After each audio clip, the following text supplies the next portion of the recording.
Hey, Knick fans. I'm like pretty much every other Knick fan out there, still reeling from last night's loss to the 76ers. Game 5, game we were up 6 points, 28 seconds left. There was no reason in the world we should have lost that game. That type of a loss, as great as Maxey was, the Sixers cannot win that by themselves. The Knicks have to assist them with that, meaning you need blunders, turnovers, and again, this is something that if you're a Knick fan and you've watched this team as long as I've watched them from 79 up, especially that late 90s team, the biggest Achilles heels of that team was free throw shooting. Bar none. Bar none. The Knicks lost the Bulls series in 93 because of free throw shooting. Especially that one of the worst games ever, the Charles Smith Memorial game. The the game in which he should have dunked the ball, tried to lay it up and got blocked. He got fouled by Pippen, but the refs swallowed the whistle, and I can't even say if they should have caught a foul or not. He just blew it. 3 shots at the basket and blew it. And any of this, free throw shooting was horrible in that game. We lost that game because of the free throw shooting. It wasn't just that last play. Pacers series, free throw shooting. I mean, I can go the against the Rockets, free throw shooting. The Knicks, traditionally, that has been one of their Achilles heels over the years, and it's crazy. I'm gonna post a video that I had, a comment I had at game 4 about Josh Hart in those last seconds where he could have hit 2 free throws that would have basically iced the game and put it completely out of reach. He missed those free throws. This was in Philly the other day, game 4. Missed those free throws, and Philly gave Philly life, and Philly was able to kind of test the waters and see, you know what? Let's foul Hart.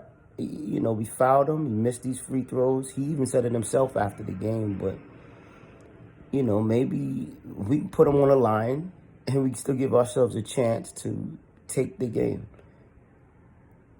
And I remember I did not feel good about that at all. I was so angry at Hart for missing those free throws. Free throws are free. There's no one guarding you. They're the easiest shot on the court to hit. I mean, you're a professional. You have to hit that. You got to. You cannot miss those. And you can't be so just, oh, well, we'll get them next game. And yeah, I get it. You try to forget it and move on. But you got to care. You gotta know that you cannot miss those again. And Hart, this is the second game in a row now that Hart has missed key free throws down the stretch. Key. And you better believe that Philadelphia, now seeing that, they're going to put Hart on the line. And they're going to force him to beat the Knicks. And remember, I love Josh Hart, but we went through this last year with him in that Heat series. He was great in the Cavs series. The Heat series, he fell apart, man. He started bricking, and you couldn't trust him at the free throw line as well as behind the arc, shooting threes. So I'm still confident.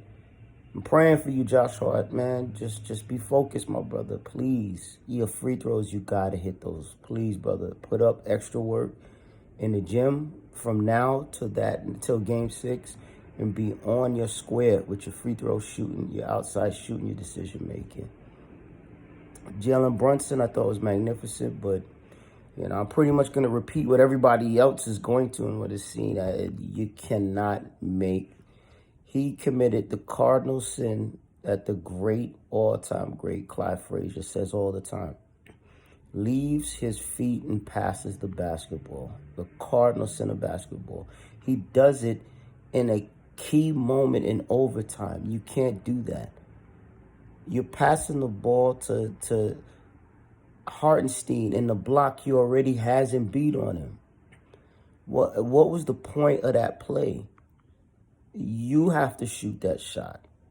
You have to call for a screen if you need a little bit more space. The Knicks got to run screens to get you open more. But with that particular play, The only way I want Hartenstein getting that ball is on a pick and roll, which is what he normally does with Hartenstein, where Hartenstein will put up that floater. That's it. The pass made absolutely no sense by Brunson to do. It was a horrible play. Horrible play. I'm not even mad at him missing the free throw on the flagrant, because Embiid hit him. Embiid is a dirty player. Hit him hard in the face. It was not a basketball play. I'm still mad at Embiid even still being in the game for game 3. Should have been kicked out, but it is what it is, man. And that's just proof. Embiid smacking him. That's just proof of the dirty player he is, man. But this type of game, you cannot give up 6 points, 28 seconds. You can't do that, man. I'm the most ardent Knick fan. That's disgusting. They do that. You can't do that as professionals. You just cannot, man. All right, so, we'll see. They're going back to Philly. Am I confident they'll beat Philly in Philly? Yeah, and I'll tell you why. If you watch my original video, my prediction was that the Knicks would win this in 6. So it kind of lines up right with that prediction. I think the Knicks will gut it out in Philly and they'll win a close one. I do think they'll be fired up and angry about this loss, and they'll come out and play with incredible intensity. And I think the Sixers will get off to a slower start. Sixers usually get off fast, and they're usually applying pressure to the Knicks and early in these games as the series going. I think the Knicks will turn the table, and they'll come out with a little bit more effort, energy, and really put the Sixers on their heels. So I think the Knicks will win it. But again, one of the keys to it is going to be better end game adjustments, and they have to play better in the end. Listen, I'm not going to kill them all the way, or even on that. They just got to do better. They've been good up to yesterday, up to last night's game. So they have to play better down the stretch. Hit your free throws, please. And job one, and is stop the player who, to me, has been the best player in the series. And it's not Brunson, man. It's Maxey. Maxey from game 1 to now has been consistently excellent. Excellent. The worst game Maxey had was the game that I went to, where he scored, and even in that game he scored 23 points, 6 rebounds, 6 assists. That game too, there was a play, game 4, where he crosses McBride and goes right to the basket in the key moment in the 4th. I forgot, it was like maybe 5 or 4 minutes left, something like that. And I remember I turned to my son and said, I'm worried, because it's like they cannot stop Maxey. He's able to get by Deuce when he needs to. Deuce played good defense that game, but in the key moments, Maxey hit with a cross, went straight to the rim, laid the ball up, nothing. I'm going to say this. The Knicks of the 90s, Maxey would have been on his back, man.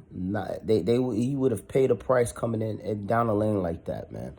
Now, I'm not advocating that the Knicks play dirty, but I am advocating that they foul hard, man. You know what I mean? Nothing malicious to hurt him, to take him out of the game, but you need to let him feel contact when he comes to the lane like that. The 90s Knicks, Oak would have put him in the hospital. Mason would have put him in the second row. Patrick would have had him wobbly and woozy. This kid cannot have free reign to just penetrate and get into the lane without any kind of punishment or retribution.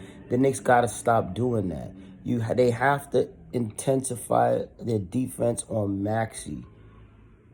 Period. Stop giving him. Listen, that logo 3, there's nothing you can do about that. But Maxey dribble driving and just running, going top speed the minute he touches the ball and drives to. You gotta knock him down, man. Place a body on him, man. You gotta foul him hard, man. You gotta intensify your defense on Maxey, because if they don't stop Maxey, slow him down a bit, the Knicks are going to lose this series. And I hate to say that, but they are. If they cannot contain or slow Maxey down, they're going to lose this series. Now, I don't care what it takes at this point. He cannot get any more layups or drives to the basket and not have a black and blue mark on him. They're knocking Jalen Brunson down every time he penetrates into the lane. Knicks, where are you? You need to be doing that to Maxey. Period. Maxey needs to feel it every time he comes down the lane so that he comes down the lane a little bit less. The same way when we fouled Jordan hit the end one. This is way back in the 92 series against the Knicks Bulls when the Bulls won game 3 at the Garden. It was 1-1. Knicks had a miracle game 2 win. And no, it was miracle. Yeah, I think it was a miracle game 2 win. And then the Bulls ended up winning in the Garden and tying it up. Jordan hit, and this is on Jordan's highlight reel. He hits a beautiful layup, and Ewan fouled him hard, and Oak fouled him hard, man. And he pumped his fist. The reason I bring that play up is that Knick team was on that, and it's what made us a juggernaut of the East, aside from the Bulls for that era. Knicks have got to get back to those type of ways, that mentality, that culture that made people think twice about just coming down the lane.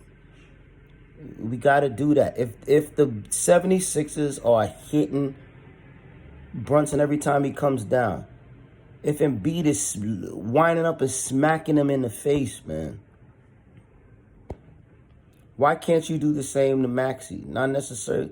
Like Maxey needs to feel contact when he comes in the lane. No more just driving and laying it up. You need to put Maxey on his butt, period. Let him hit the canvas, man. He has to hit the floor, man. Period. Period, man. All right, so listen, that's it. It still lines up with my prediction, Knicks in 6. So Knicks fans, keep your head up. It was a horrible loss, one of the worst losses ever. So it is. It's one of their worst. It's up there with the Pacers loss game 1, man. Just improbable choke job. But it's over with. Knicks getting that gym, shoot free throws till you fall out. Go over the tape. Do not repeat those mistakes ever again. Brunson, never leave your feet like that again and pass the ball. Just listen to Clyde. One of the greatest Knicks of all time. All right, Knicks fans, I'm out. Knicks in 6. I said Knicks in 5. It's crazy. I went against my original prediction, which was 6 before the series begins. So we'll see. It's in line with that. Let's see. Let's enjoy it. Knicks. Let's go Knicks.